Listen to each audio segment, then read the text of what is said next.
High Life is a sci-fi film directed by Claire Denis, starring Robert Pattinson and Juliette Binoche.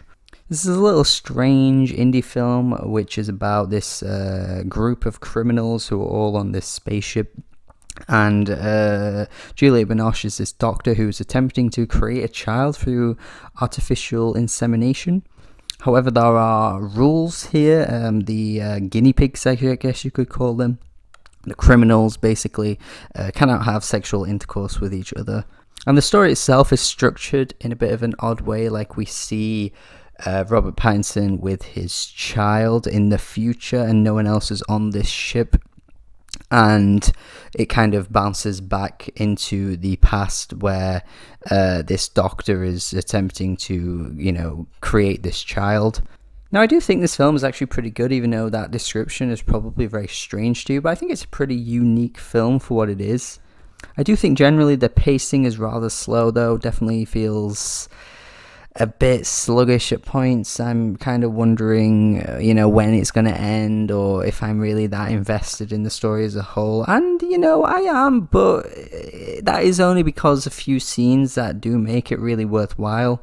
There are some conflicts on the ship between the prisoners. There isn't exactly a great deal of dialogue that's entertaining or anything. It's very much like your post-apocalyptic world type stuff where everyone's kind of like depressed and, beaten down. And you can totally feel for the characters for it as well. But at the same time, it does kind of make for a bit of a slow burner.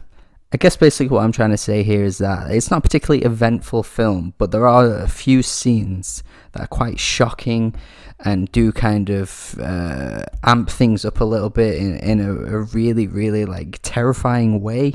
It's not exactly like horror levels of terrifying, but believe me, when you see this film, you will know the scenes I'm talking about here. I don't want to spoil them or anything. I do think, though, there are a few scenes that do feel like overly artsy. Like, again, I don't want to spoil too much here, but there is this one scene with Juliette Binoche in this like chamber room thing where she's basically like pleasuring herself, and it's just filmed in such a way that makes me kind of roll my eyes. It's backed with this immense sounding music. The camera's going all over the place. It's definitely well performed, I'll give her that, but it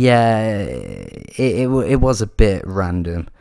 There are some pretty good scenes, though, with Robert Pattinson and his daughter, where he's kind of struggling to raise her in this kind of environment, while he has to, do ship repairs and stuff like that, and yet he's just on his own having to raise her.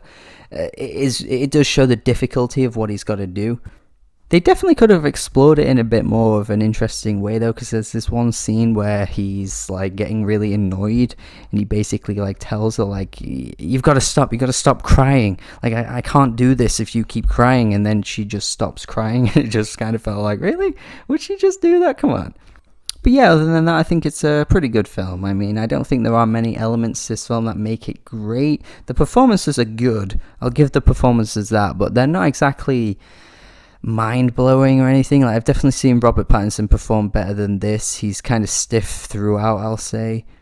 A lot of the side characters are kind of just there too. They do have a role in the film, but they don't really leave much of an impact, I don't think. Andre 3000 is in the film, though. I mean, my man Andre. I'm happy to see him here. But yeah, for me, it was just a pretty good film. I'm going to go 6 out of 10. Let me know your thoughts if you've seen this film or if you do plan to see it. I recommend it. I recommend you go seeing it. Thanks for watching my review. Hope you have a good day, and goodbye.